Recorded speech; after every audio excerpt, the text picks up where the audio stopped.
Welcome friends to another r/NuclearRevenge video. If you want to hear a crazy story of someone dealing with an office freak, stick around. But first, a story by a vicious tradition. Excuse me, Satan, I think you're in my seat. I'm going to start this story off by saying that this absolutely is not one of my most shining moral moments, and that I'm well aware that I was the straight up jerk for doing what I did. My only real defense is that I was in a super bad place mentally and needed a mountain's worth of therapy. If you're curious about the circumstances around her, check my profile, which was evil in human form. Now on with the revenge. I was a weird kid growing up, really weird. It was mostly because I was being hurt at home and forcibly isolated. My social skills were so underdeveloped that I had difficulty reading human faces aside from my grandmother, grandfather, and father. Being the weird kid meant that I was the juicy target for bullies. It never stopped. But there was one bully that I hated more than any of the others. We'll call her Holly. This girl never passed up an opportunity to make my life heck. And since she lived across the street from me, there was nowhere I could avoid her. Holly treated me like garbage. Here's a few examples. She put dog poop in our mailbox on a regular basis. She let my dog out of my yard and I was never able to get her back. She would also sit on her porch with her friends and roast the heck out of me to entertain them if I so much as put a toe outside my front door. It went on for years. I hated her with a fiery passion of 1,000 suns. But while my grandmother was still alive, there was nothing I could do about Holly. If I did anything to her or fought back in any way, my grandmother would punish me for it, and I was more afraid of her than I was Holly for a very good reason. So I made a plan. I suffered through all the abuse and promised myself that when I was older, I would make Holly pay for what she did to me. Thinking of what I was going to do to her when the time was right was sometimes the only thing that kept me going. Over time, Holly grew up. And eventually she left me alone and stopped being a jerk. Unfortunately for her, by then, it was too late. I didn't give a crap about her new moral epiphany. I had been nursing my grudge for 2 decades and it was time for a reckoning. I was going to destroy that witch. When my grandmother passed, it was go time, and I'd had 20 years to plan.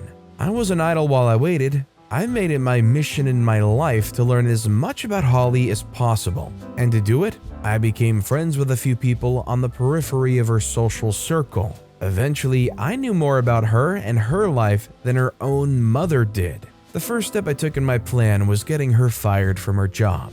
It took longer than I would have liked, but eventually I managed it. Holly worked at a doctor's office, and I knew that the doctor she worked for was super Christian.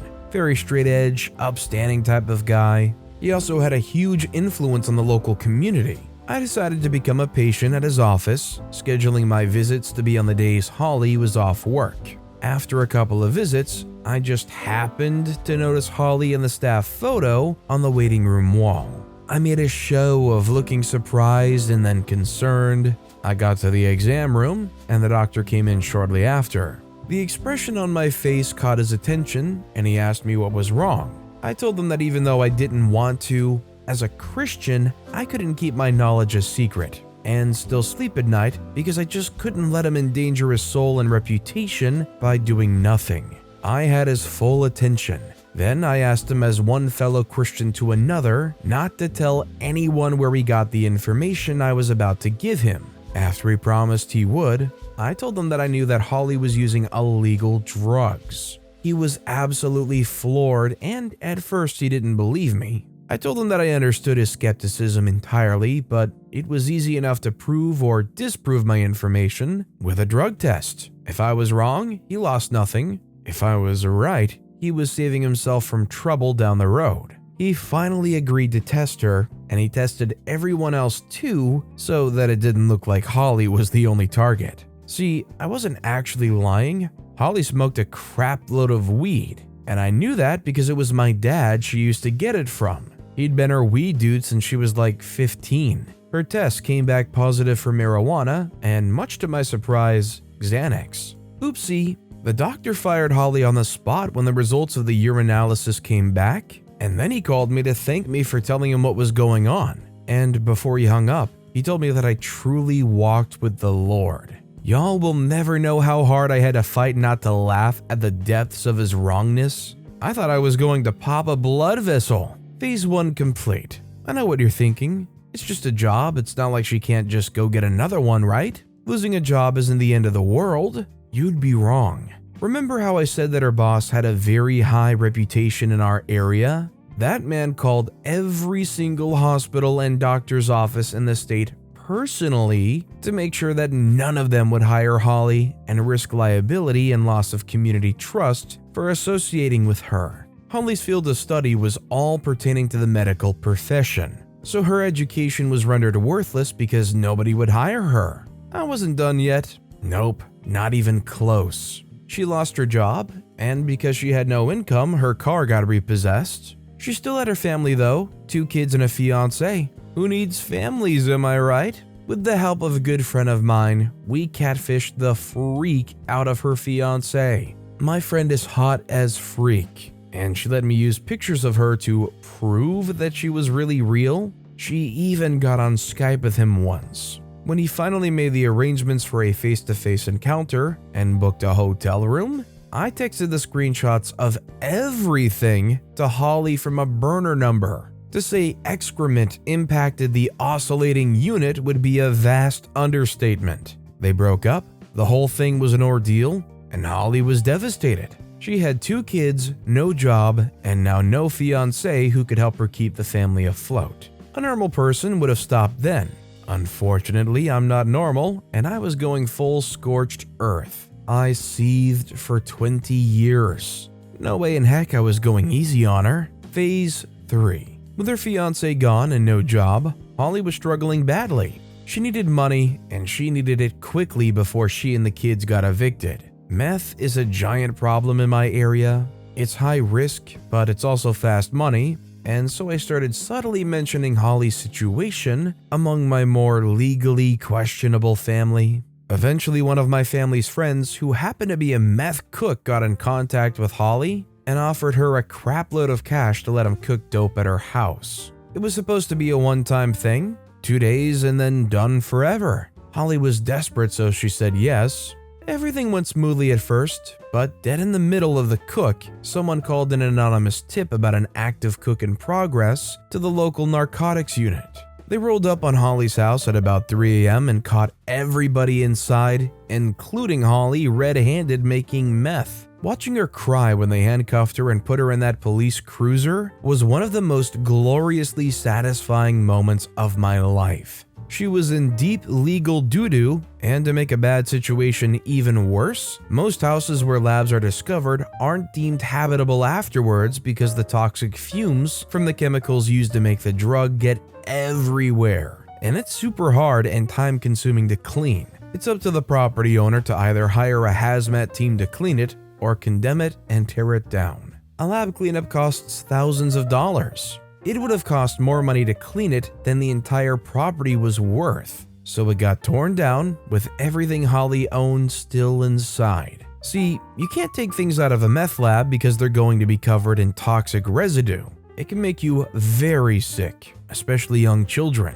Everything in the residence is usually counted as a loss. Now, some people sneak in and grab stuff anyway, but whatever, it's their funeral. But since Holly was still sitting in jail, there was no way for her to get anything, and none of her close family were interested in risking getting caught sneaking into the house and being accused of stealing or tampering with a crime scene. Holly ended up in jail for a while, and while she was gone, the court gave their father, ex-fiancé, sole custody of their children, and Holly was only given supervised visitation, 2 hours every Saturday if I recall correctly. Revenge is a dish best served cold, and mine was freezing. I was behind every single bad thing that happened in Holly's life, in one way or another, for an entire 5-year period. She decided she liked bullying me and making my life heck, and she figures there would never be any consequences. Instead, I took her reputation, her job, her fiancé, got her arrested and convicted of a felony, and her children taken from her, and the best part is that she has no clue I did it to this very day.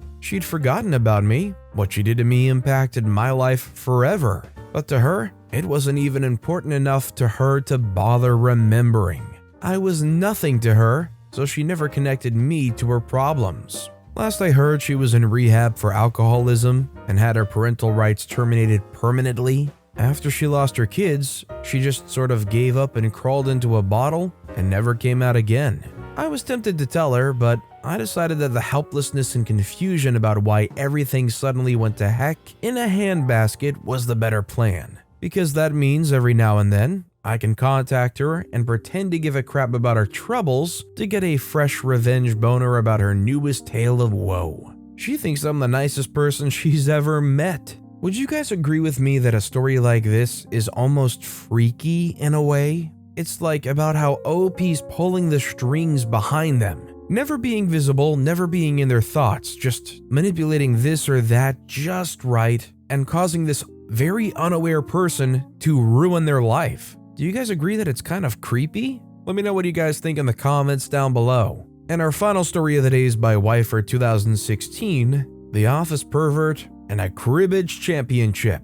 I used to work in an office that did promotions for local charity events and fundraisers. Crap pay, but awesome coworkers, and the blueberry scones in the office cafe were flat out amazing. Our office was small as offices go, about 20 employees including the 2 managers. Our top boss, who I'll call Bob, was really sweet, constantly having friendly contests with prizes for the most donations and such. I won a basketball that I donated to the kids in my church. He was the kind of guy that would give you $20 from his own pocket if you needed lunch money. I miss him, but I digress. Our office was a lot like the TV show. We were a close family of sorts who celebrated each other's birthdays, drew names at Christmas, and ate lunch together. All was rainbows and flowers until Steve strode into our happy kingdom of blissful sunshine. Steve was tall, Steve was large, Steve had a thing for girls with a big chest. Steve had been fired from the hospital morgue for having relations with the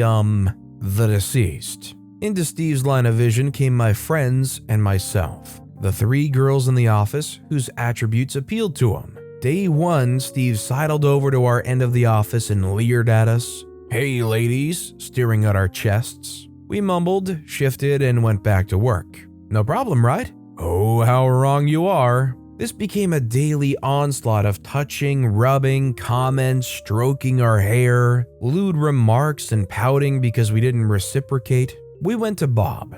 We went to a second manager. They threatened him. It continued. Until the day I was on the phone with a client, and he grabbed my arm in a vice and started whispering in my ear while I was talking to the client. I was struggling to stay professional while trying and failing to get away from him. I finally hung up and screamed, "Let go of me," while bursting into tears. Now, this is the 90s. Recognition for sexual harassment was still in its infancy. Help for it was almost non-existent, unless you worked in our office. Second manager came roaring over, hauling Steve off me and making sure I was okay. Told me to take the rest of the day. The revenge and the surprising outcome, I went home and took the next day as well to settle my nerves. When I returned to work, the office was buzzing. The girls gathered around me asking if I knew what happened after I left. Nope.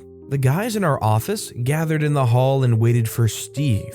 When he came out for a smoke, they jumped him, pinned him up against the wall, and while I was never privy to what was said, I was let known that they beat him pretty good and put the fear of God in him. Steve didn't return for a few days. When he came back, he was a broken man. Black eye, bruised face. He came up to me and loudly apologized, saying he knew how wrong he was and promised to play nice from then on.